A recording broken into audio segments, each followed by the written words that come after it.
누가복음 10장입니다.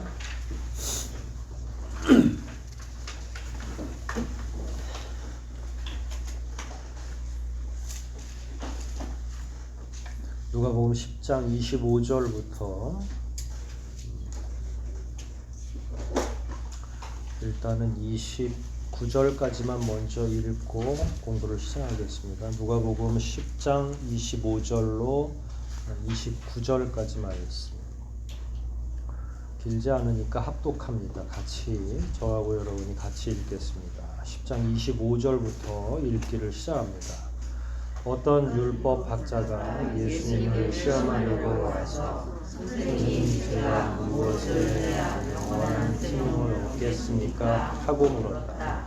예수님이 그에게 율법에 그렇다고 쓰여 있으며 너는 어떻게 알고 있느냐 하고 다시 물으시자 그는 내 마음을 다하고 정성을 다하고 힘을 다하고 뜻을 다하여 주 너의 하나님을 사랑하라. 그리고 내 이웃을 내 몸과 같이 사랑하라 하였습니다. 하고 대답하였다. 그래서 예수님이 그에게 내 말이 옳다. 그대로 실천해라. 그러면 네가 살 것이다 하고 말씀하셨으나 그 율법 학자는 자기가 옳다는 것을 보이려고 그러면 누가 내 이웃입니까? 하고 예수님께 물었다.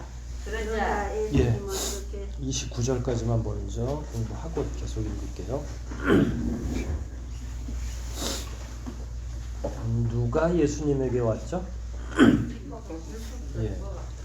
그 본문을 성경 본문을 읽을 때 지금은 우리가 합독하느라고 정신없이 그냥 읽는 데 집중했지만 실제로 개인적으로 읽을 때는 누가 이 말씀 안에서 주인공인지 당연히 예수님이 주인공이겠지만 예수님한테 온 사람은 누군지 그리고 그런 사람이 어떤 예수님과의 어떤 관계가 있고 어떤 태도를 평소에 취했는지 그래야 본문이 해석이 잘 되거든요. 그 제가 요즘에 들은 가장 충격적인 얘기 중에 하나는 정확하게 제가 듣지는 않았어요. 저도 옮겨 들었는데 어떤 목회자가 하신 건지 신학자가 하신 건지 성경은 너무 오묘해서 그 읽는 사람마다 다 자기 나름대로의 뜻으로 이렇게 해석된다라고 이야기를 하셨대요. 그런데 그건 큰일 날 말이죠. 그렇게 되면 우화적 해석이 가능해서 다 자기 멋대로 성경을 이단이 원래 그런 거거든요. 저는 믿기로는 성경 한 구절은 무조건 한 가지 뜻밖에 없어요. 그러니까 한 구절에는 한 뜻밖에 없다. 하나님이 우리에게 주시고자 하는 것. 우리의 목표는 그것에 가장 가까운 걸 찾아내는 거죠. 왜냐하면 쓰신 지 이미 신약은 2000년이 지났고 구약 같은 경우는 3500년 지금으로부터 모세오경 같은 경우 모세가 보통 BC 15세기 전후로 해서 출애굽을 한 걸로 이렇게 고고학적으로는 밝혀졌으니까 그러면 그동안에도 그렇고 수많은 사람이 성경을 읽고 묵상하고 그 뜻을 깨달으려고 노력을 했는데 하나님이 모세한테 얘기할 때 다르고 또 우리가 읽을 때 뜻이 또 다르게 전달되고 또 다음 세대에 또 다르면 이해하고 공부하고 실천하고 하는데 일목요연하지가 않잖아요. 그러니까 설교자가 됐든 성경을 따라서 살려고 하는 일반 성도가 됐든 최고의 목적은 진짜 이 본문 뜻이 뭘까? 설교자는 무조건 그 뜻을 드러내는 것이 1차 목표죠. 그래서 늘 저도 그렇게 준비하고 있지만 여러분들도 성경을 읽으실 때마다 이 본문이 정말로 얘기하는 게 뭡니까? 그래서 그 본문에서 얘기하고 싶은 진짜 내용과 또 때로는 이게 우화적으로 기록되어 있는 이야기체들이 있거든요. 그러면 또 실제로 예를 들어서 예수님께서 내가 비유로 얘기하는 까닭은 이렇게 어떤 사람들은 못 알아듣기를 원하기도 하고 때에 따라 주님께서 이야기하실 때 어떤 사람은 빨리 알아듣기를 원하는 거죠. 그리고 또 필요하면 해석도 해주시고 그러니까 이게 못 알아듣는 사람도 분명히 있어요. 죽을 때까지도 성경 잘 이해 못하는 사람이 있을 것이고 요소 잘 해석하는 사람이 있는 거죠. 그러려면 방금 전에 처음에 말씀드렸듯이 누가 찾아왔냐? 율법학자가 왔다. 그 율법학자하고 예수님하고는 좋은 관계였냐 아니면 그 당시에 좋지 않은 관계였냐? 율법학자는 뭐 하던 사람들이냐? 어디에 주안점을 두고 있느냐? 이게 굉장히 중요하고 그랬을 때 이 사람이 질문하는 의도도 알겠고 예수님이 이 사람을 대해주는 태도 안에서 말씀 안에서 또 예수님의 의도가 숨겨져 있는 거죠. 제가 체온이 떨어지면 자꾸 콧물이 나요. 알러지 때문에. 구질구질해 보여도 어쩔 수가 없어요. 콧물 흘리면서 설교를 할 수 없잖아. 콧잔등이 나중에 빨개지겠는데. 그런 배경사가 굉장히 중요해요. 그러면 자꾸 공부를 하고 깊이 파고들다 보면 이 말의 뜻은 더 이상 다른 뜻은 안 나오겠구나 하면 그게 진짜 그 뜻인 거죠. 그 본문에. 그런데도 아직 해석이 안 되는 부분이 저도 많아요.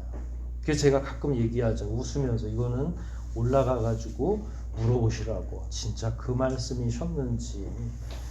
왜냐하면 요렇게도 해석할 수 있고 저렇게도 해석할 수 있고 그거는 아직 저의 하나님 안에서의 수양이 경건이 부족하거나 정말로 약간 그 해석하기가 어려운 부분들이 있는 거죠. 저라고 뭘 어떻게 다 알겠어요. 제가 기록자도 아니고 진짜 시대적인 선지자도 아닌데. 그러나 목표하기는 늘 그 생각을 하죠. 그동안 설교되었던 내용 이상으로 이 본문에 대해서만큼은 우리가 정확히 알게 해달라고. 여러분들도 기도할 때 뭐라고 기도하라고 그랬죠? 이 본문의 뜻을 한 가지 뜻이 있다고 하는데 그 한 가지 뜻을 명확히 알게 해달라고. 그래서 오후 시간에는 가능하면 자꾸 이런 내용들을 제가 자꾸 물어보고 질문하고 같이 대답하고 하는 이유가 있는 거거든요. 그러면 그 방법대로 나중에 스스로가 성경을 공부하고 읽으실 때 하시면 되는 거죠. 다시 25절이에요. 누가 왔다고요? 율법학자가. 왜 왔어요? 예수님을 시험하려고. 의도가 좋은 의도예요? 나쁜 의도예요? 나쁜 의도죠. 율법학자는 뭐 하는 사람이죠? 율법이 유대인들에겐 성경에 모세오경을 보통 율법이라고 이야기하고 유대인들에게는 요 5권 모세가 5권을 쓴 거니까 모세오경이겠죠. 그 모세오경이 가장 중요한 핵심적인 성경이에요. 근데 그걸 이스라엘 사람들 중에 제일 많이 머리 싸매고 공부하는 사람들을 일컬어서 뭐라고? 율법학자. 서기관 같은 말이에요. 서기관이라고 하기도 하고 율법학자라고 하기도 하고. 그런데 서기의 관이니까 서기는 뭐 하는 사람이죠? 회의하면 쓰는 사람. 그러니까 처음에 이 율법학자들은 처음부터 연구를 하던 사람들은 아니었어요. 뭐 하던 사람이라고요? 이제 말씀하면 옆에서 회당에서 주로 성경을 필사하는 사람들. 근데 성경 자체, 두루마리로 된 성경 자체가 크다고 그랬잖아요. 그러니까 그걸 열람하고 볼 수 있는 유일한 특권, 자유롭게 볼 수 있는 유일한 특권이 누구에게 있어요? 그걸 옮겨 쓰는 사람, 그 서기관들, 그걸 스크라이브라고 보통 이야기를 해요. 옮겨 쓰는 사람. 근데 많이 옮겨 쓰다 보니까 많이 읽고 많이 공부하고 많이 알게 되겠잖아요. 그러니까 어느덧 뭐가 된 거예요? 율법 학자가 된 거예요. 그렇게 그냥 부르게 된 거죠. 이 사람들은 그냥 상식적인 질문이에요. 답은 알려드리면서 교만할까요? 굉장히 겸손할까요? 성경을 많이 알면 교만해졌어요. 이스라엘에서. 왜냐하면 이 사람들 없이는 그 유대교가 돌아가지가 않으니까. 이 사람들이 성경을 잘 필사를 하고 또 누군가 물어오면 선생님 요 율법은 뭐예요? 라고 물어보면 전문가 의견으로 자기가 얘기해 줄 수 있는 거잖아요. 그러니까 이 사람들은 모세오경에 대해서는 박사급이에요. 그래서 이제 자기가 지식이 높다는 걸 자꾸 알려야 돼, 사람들한테. 이 당시에는 랍비도 자기 홍보를 해야 자기를 따르는 사람이 많아가지고 그 문화생들로부터 뭐 수업료, 그게 쌀이든 뭐 거기는 쌀이 안 났으니까 뭐 밀가루든 뭐든 뭐 양 한 마리를 데려오기도 하고. 원래 랍비들도 자기 직업이 있어요. 그러니까 이중직을 갖고 있는 거예요. 랍비는 성직이 아니에요. 그러니까 뭔가 자기를 좀 돋보이고 하는 게 굉장히 그 당시 사회에서는 중요하고 필요한 일이니까 검증을 해야 돼요. 근데 시험을 보거나 이런 게 없으니까 뭐 지금처럼 국가고시가 있으면 뭐 교사 자격증을 딴다든지 아니면 뭐 더 높은 등급을 따면 되는데 그런 시험이 없으니까 그 뭐 당대에 좀 유명하다는 사람한테 찾아가서 이 요즘 청년들이 사용하는 말 배틀을 붙는 거, 도장 깨기 같은 거. 한 군데 한 군데씩 가가지고 자기의 무공을 보여주면서 도장을 깨는 것처럼 율법 관련해서는 당대에 좀 이름 날린다 하는 사람한테 가가지고 어려운 질문을 툭 던지고 그 질문을 잘 해석하면 인정하고 또 자기도 못 해석하면 이 말씀은 이런 말씀이에요 라고 얘기해 줄 수 있고, 그러면 이제 만약에 대답을 제대로 상대편이 못하면 누가 으쓱하면 돼요? 율법학자가 으쓱해질 수 있는 거잖아요. 시험하러 왔다라는 건 바로 지금까지 얘기한 요 내용이 다 포함되는 거예요. 율법학자가 갑자기 시간이 남아서 예수님을 시험하러 온 건 아니고 결국 누가 높아지려고 본인 스스로가 자기 학문이 높다는 걸 만천하에 좀 드러내보고 싶어서 예수님께 온 거다. 와서 질문을 했어요. 그럼 이 질문은 조금 난해한 질문이겠죠. 그래서 사두개인, 바리새인, 율법학자는 자꾸 예수님께 와가지고 시험을 하고 질문을 하는 거예요. 근데 이 대답을 제대로 못하면 예수님도 아유 별거 없네 이렇게 되는 거죠. 사람이 많을 때 오겠어요? 예수님 혼자 있을 때 오겠어요? 많을 때. 가능하면 많을 때 오겠죠. 공개적으로. 그 얘기가 이제 쫙 펼쳐질 거예요. 질문이 뭐죠? 25절에 그 사람이 한 질문 무엇을 해야 영원한 생명을 얻겠습니까? 이 사람은 영생을 믿는 사람이네요. 사두개인은 안 믿어요. 천사도 없고 영의 세계가 있다고 생각하지 않아요. 같은 유대인임에도 불구하고 같은 성경을 가지고 있음에도 불구하고 사두개인은 절대로. 근데 또 심지어 사두개인은 제사장 가문이었어요. 사독의 후예들이에요. 그러니까 오늘날로 보면 뭐 이제 영적인 일을 하는 목회자 가정에서 태어난 거나 마찬가지인데 영생은 믿지 않아요. 뭐 아주 특이한 동네인 것 같아요. 근데 율법사는 영생을 지금 믿고 있어요. 아니면 시험하려고 이야기하던지. 질문 다시 한번 볼게요. 무엇을 해야 영원한 생명을 얻을 수 있겠습니까? 영생을 얻고 싶은 건지 아니면 자기 나름대로 공부를 한 결과를 가지고 시험을 하는 건지 두 개 다 포함이 되면 좋겠어요. 영생이라도 얻기 싶으면 좋으니까. 예수님이 그에게 그냥 이렇게 편해요. 예수님은 벌써 그가 누군지 알죠? 그러니까 너 공부 열심히 했잖아. 그러니까 26절에 뭐라고 말씀하셨어요? 원래 뭐 하는 사람이라고요? 율법 연구자. 그러니까 뭘 들여다봤냐고요? 율법. 그럼 율법에 뭐라고 쓰여 있느냐? 그리고 너는 어떻게 알고 있느냐? 그동안 공부한 결론이 뭔데? 라고 얘기한 거예요. 자, 그가 대답했어요. 27절 읽어보세요. 시작. 내 마음을 다하고 정성을 다하고 힘을 다하고 뜻을 다하여 주 너희 하나님을 사랑하라. 그리고 내 이웃을 내 몸과 같이 사랑하라. 아이고야, 이 뭐 너무 정답이잖아요. 그러니까 이 사람 자 아까도 제가 한 본문에는 뜻이 딱 하나 있다고 그랬잖아요. 성경 전체를 놓고 볼 때 예수님의 해석이나 이 사람의 해석이 같아요, 달라요? 같잖아요. 한 뜻밖에 없기 때문에 같은 거예요. 왜냐하면 욕을 좀 할게요. 이놈이 진짜 나쁜 놈이고 이상한 놈 같으면 성경을 달리 해석을 했겠죠. 자기 마음대로 해도 되는 거였으면. 그런데 신명기 6장 5절이나 레위기 19장 18절 내 마음을 다하고 몸을 다하고 뭐 이웃을 이 내용은 뜻이 무조건 하나밖에 없는 거예요. 그러니까 이 사람도 그게 성경의 제일 중요한 덕목이라고 얘기를 한 거고 예수님도 그래 그럼 그렇게 해라 라고 나중에 말씀하시는 거예요.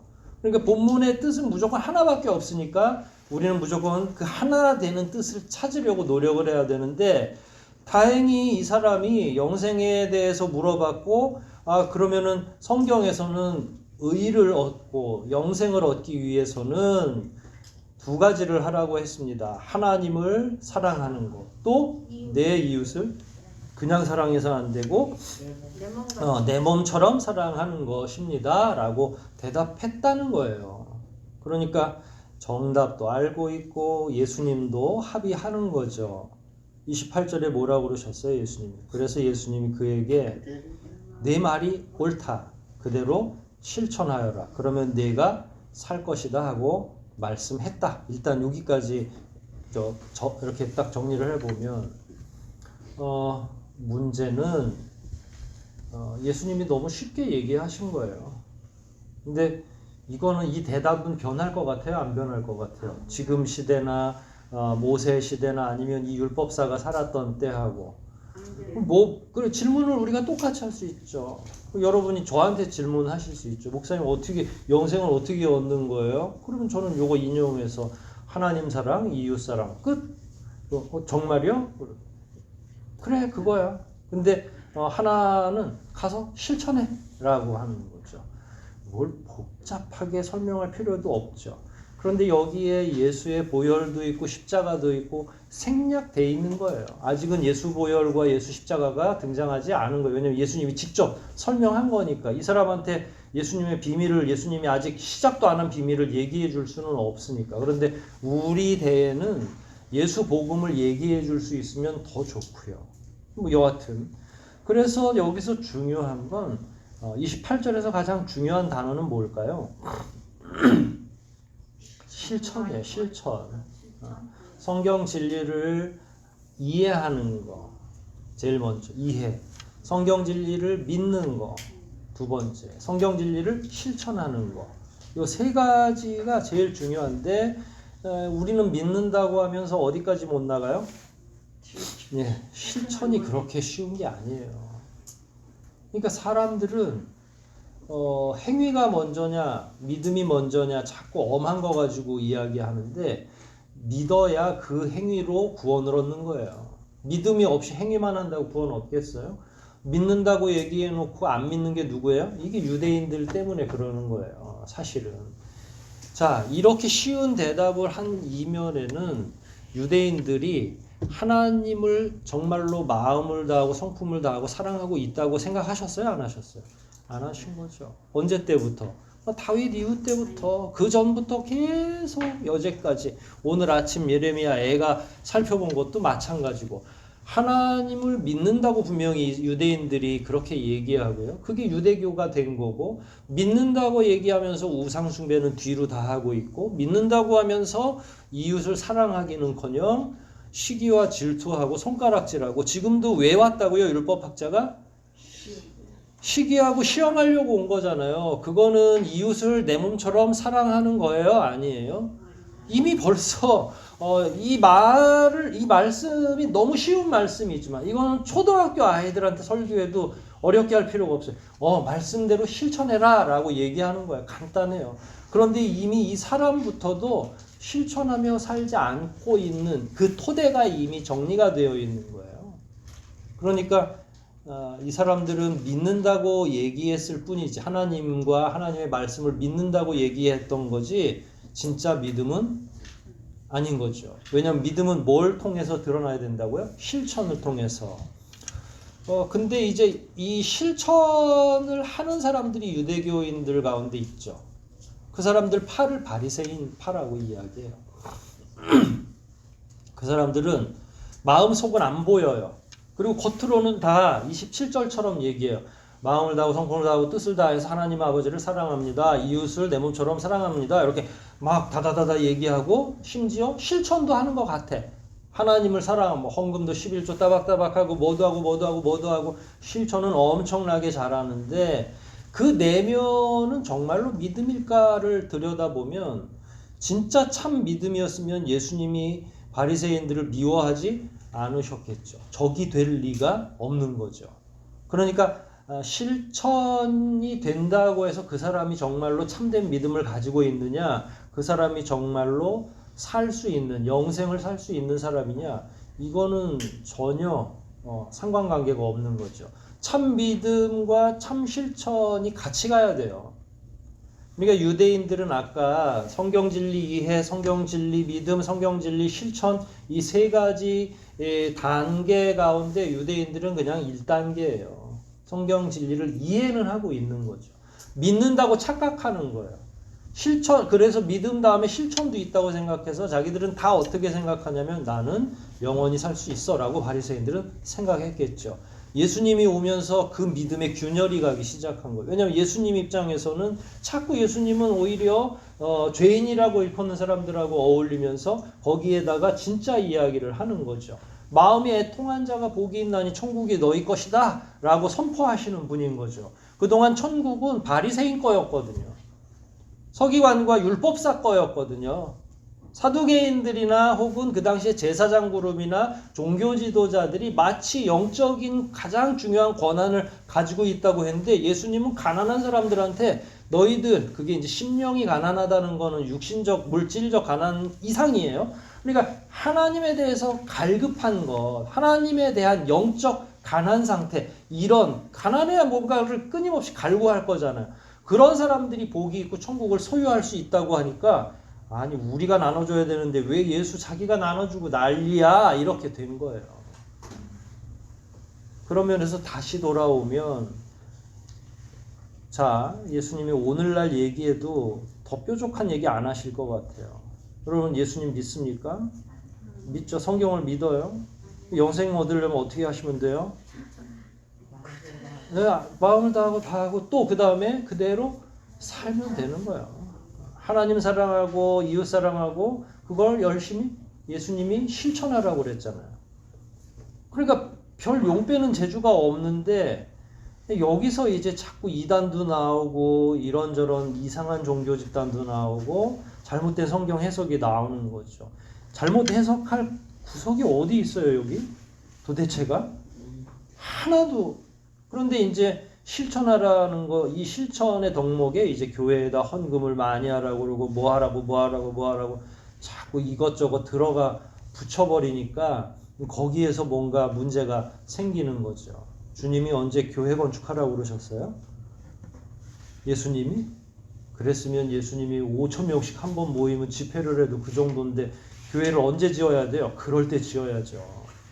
그렇죠? 사람이 많을 때 교회를 지어야 돼요? 아니면 30명도 안 될 때 교회를 지어야 돼요? 그러니까 그랬으면 예수님이 그게 만약에 목적이었고 제자들한테 그 노하우를 가르칠 심산이셨으면 광야에다 교회 세웠죠. 여러분 구약의 교회를 광야교회라고 얘기를 해요. 실제로 신약성의 사도행전의 광야교회라고 나와요. 그리고 예수님도 어디서 교회를 하셨어요? 광야에서 하신 거예요. 그러니까 건물 따위는 신경도 안 쓰셨어요. 그리고 열심히 모이면 둘씩 짝지어서 또 나가라고. 그 복음 증거하라고. 다니는데 뭘 모일 장소가 자꾸 왜 필요해? 가끔 빌려서 쓰면 되지. 그러니까 이게 대한민국의 교회론도 건물도 언제부턴지 다 잘못되어 있어서 그냥 교회 짓고 건물 세우는데 집중하는 그러다가 지금 이 된소리를 맡고 있는 거예요. 그 실천을 잘못 이해한 거죠. 여러분도 별 뾰족한 거 없어요. 그냥 실천하세요. 성경에는 크게 하나님 사랑, 이웃 사랑으로 나눴지만 하나님을 사랑하는 것도 많잖아요. 그분과 일단 교통을 해야 사랑을 하든 하니까 기도도 말씀 묵상도 다 또 우리의 실천에 포함되는 거죠. 이웃 사랑, 아침에 망가져가는 나라와 민족을 위해서 기도해야 된다고 말씀드렸잖아요. 여러분과 어깨동무할 수 없는 사람이지만 그분들을 위해서 기도하는 게 실천인 거예요. 안 되니까 문제인 거죠. 뭘 몰라서가 아니라 뭘 몰라서 구원 못 받는 게 아니에요. 지금 지식은 차고도 넘치는 시대에 우리가 살고 있잖아요. 성경을 진짜 모르겠어요? 이렇게 읽는데도 이 구절을 진짜 모른다고 하면 그것도 참 대단한 거예요. 쉬운 성경으로 이렇게 또 친절하게 예수님이 가장 쉽게 말씀하고 계시는데 그러니까 뭘 안 해서 그러는 거예요? 지금 문제는 누구랑 닮았어요? 앞에 25절에 예, 우리 수준이 그냥 머릿속으로는 많이 알고 있는데 수준으로 보면 율법학자랑 별 다를 게 없죠. 예수님이 자꾸 시험에 드는 거예요. 야가 진짜 믿음이 있는지 아닌지 그냥 막 어떨 때 날 잡고 막 울고 막 불고 하는 거 보면 믿음이 있는 것 같기도 하고 근데 지 맘대로 또 일주일 내내 사는 거 보면 또 아닌 것 같기도 하고 예수님이 시험 드시는 거지만 우리 보고 계시면 말이에요. 29절에 그쯤에서 이 율법학자가 무릎을 탁 치고 돌아갔으면 되는데 이 율법학자의 진짜 마음이 나오죠. 그 율법학자는 29절 자기가 옳다는 것을 보이려고 한 발짝 더 나간 거죠. 나중에 이제 예수님이 말씀하시는 이 내용이 더 중요하죠. 그러면 누가 내 이웃입니까? 그러니까 하나님은 규정되어 있으니까 누가 하나님이에요? 이렇게 얘기할 수는 없잖아요. 근데 여기서 그럼 누구한테 잘해야 됩니까? 라는 거예요. 자, 여기서 제일 중요한 게 율법학자는 그 당시에 일종의 상류층이었어요. 율법학자의 이웃은 누굴까요? 그 당시 율법학자하고 친했던 사람이 바리새인, 사두개인, 제사장들, 종교 지도자 그룹들. 네. 눈을 뜨시오. 그러면 이 사람을 꿰뚫고 있으니까 예수님은 너의 이웃은 제사장, 바리새인, 사두개인이야. 이렇게 말해야 되는 거예요. 그리고 이 사람도 자기 이웃, 내 이웃을 사랑하라고 그랬으니까 머릿속으로 자꾸 어떤 이웃만 생각했냐면 특정할 수 있는 진짜 이웃, 옆에 집, 건너집 요 정도 그리고 자기랑 늘 같이 음식도 먹고 문화생활도 같이 하고 이걸 이웃이라고 생각한 거예요. 예수님의 해석은 완전히 달라요. 그래서 하나의 예를 들어주는 거죠. 어떤 사람이 예루살렘에서 여리고로 가다가 강도를 만났다. 이거는 실제로 지정학적으로 여기 강도가 자주 출몰하는 지역이에요. 그래서 반쯤 죽었어요. 강도 만나서 그 사람 패고 옷 벗기고 거반 죽어가지고 내버려 두고 갔죠. 그리고 강도가 뭐 그러려고 강도였으니까. 31절에 율법사의 원래 친구 중에 한 사람이에요. 제사장이 그 길로 내려다가 그를 보고는 어떻게 갔어요? 이런 사건에 연루되면 안 돼. 제사장은 또 죽은 거 만지면 돼요? 안 돼요? 안 되죠. 그러니까 지나갔어요. 친구 하나가. 그 다음에 레위 사람. 이 사람은 뭐 하는 사람들이죠? 성전에 관련된 일들을 전부 누가 해요? 이 레위 사람들이 하는 거죠. 이것도 친구 중에 하나예요. 율법사에. 늘 직업적으로 보면 여기 있는 사람 다 친구예요. 그도 어떻게 했어요? 32절에 그를 보고는 피해서 지나갔다. 어떻게 지나갔는지 대충 그려지죠. 이렇게 있으면 에이 그리고 옆으로 그리고 못 본 척하고 다른 사람한테도 아마 가다가 저 바리새인이나 거기 나오는 제사장이나 레위 사람이 둘이 또 만났을 수도 있겠죠. 너 아까 그거 봤어? 이렇게. 그런 시대예요. 이 시대에도 죽은 사람 내버려 두고 가고 자기네끼리 나중에 그런 경험을 공유하기도 하고 그러다가 갑자기 33절에 아이고 이게 이제 주님이 도리어 이 사람한테 얘기하는 거죠. 어떤 사마리아 사람은 여행 중에 그 길로 지나가다 그를 보고 불쌍한 생각이 들었다. 그래서 그는 다가가서 상처에 기름과 포도주를 붓고 싸맨 후 자기 짐승에 태워 여관까지 데리고 가서 간호해 주었다. 그래도 안 돼가지고 이튿날 그는 돈을 잔뜩 여관 주인에게 주면서 잘 보살펴 주시오. 비용이 더 들면 살아나게 해가지고 비용이 더 들면 돌아오는 길에 나머지 부대 비용도 내가 드리겠소이다 하고 부탁했다. 누가요? 이 사마리아는 누가 살아요?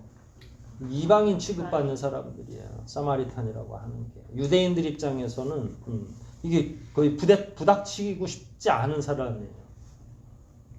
자, 예수님이 이제 질문한 거예요. 36절에. 그러면 내 생각에는 이 세 사람 중에 누가 강도 만난 사람의 이웃이 되겠느냐? 답도 나와 있잖아요. 그러니까 이웃이라고 하는 범위를 어떻게 하는 거예요?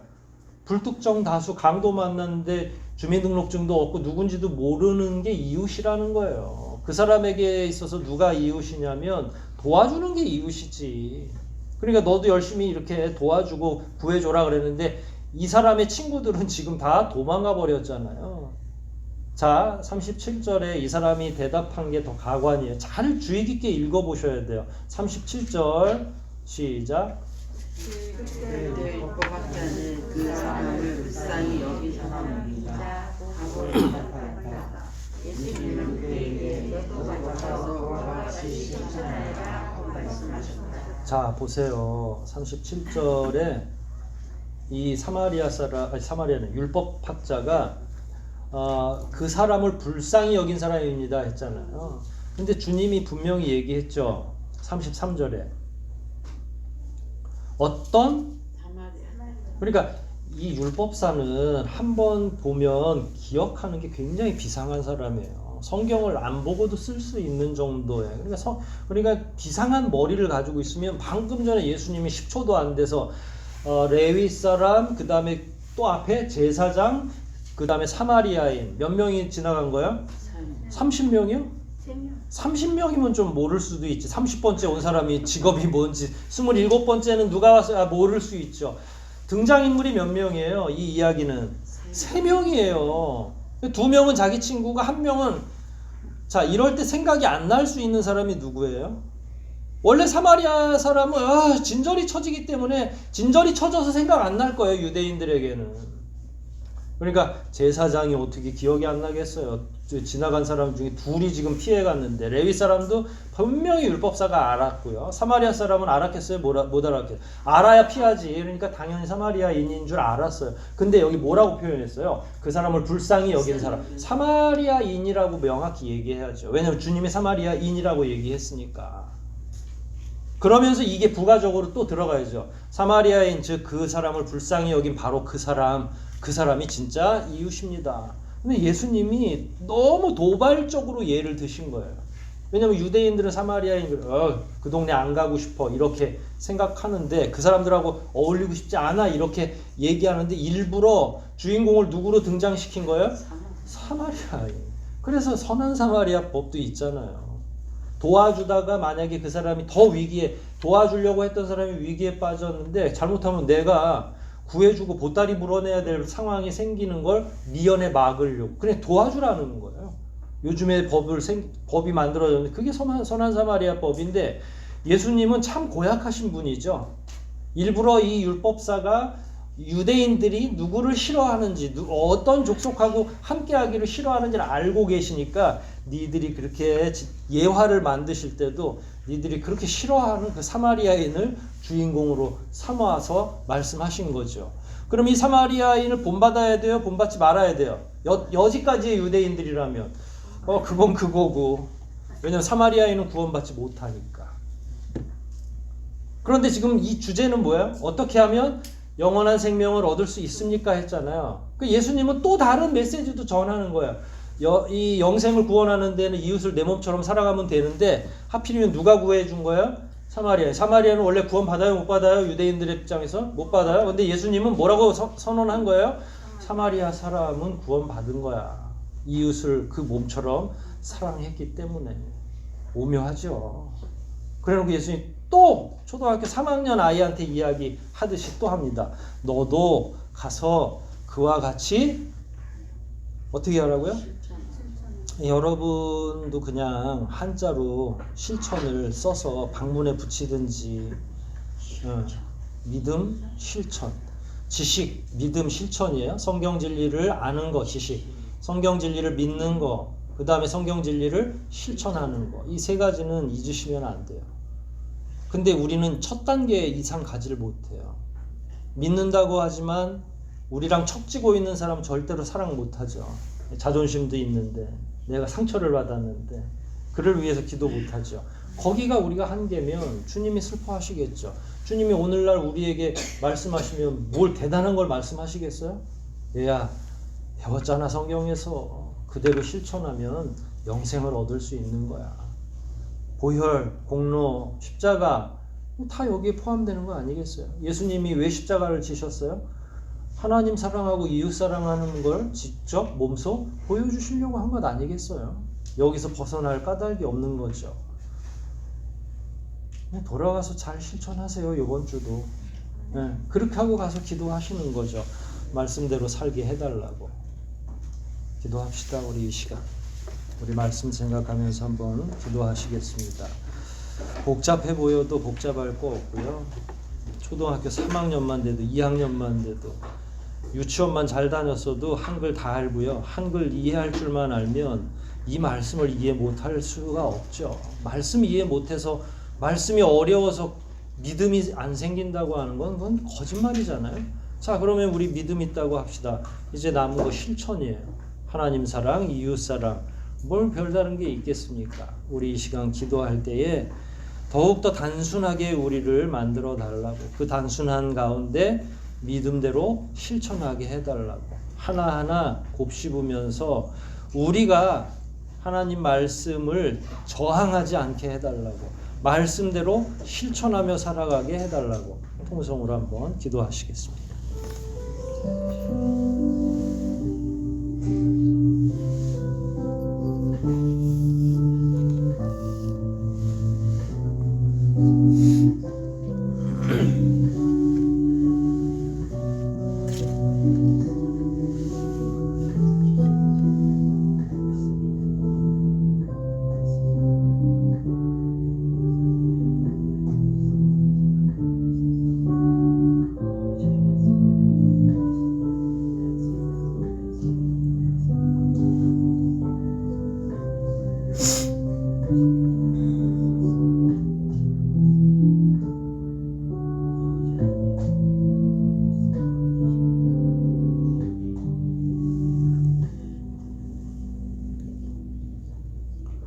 하나님 아버지 감사합니다. 오늘도 복음을 통해서 저희들의 믿음도 되돌아보고 과연 앞으로 우리가 어찌 살아내야 되는지도 교훈받게 하시니 감사합니다.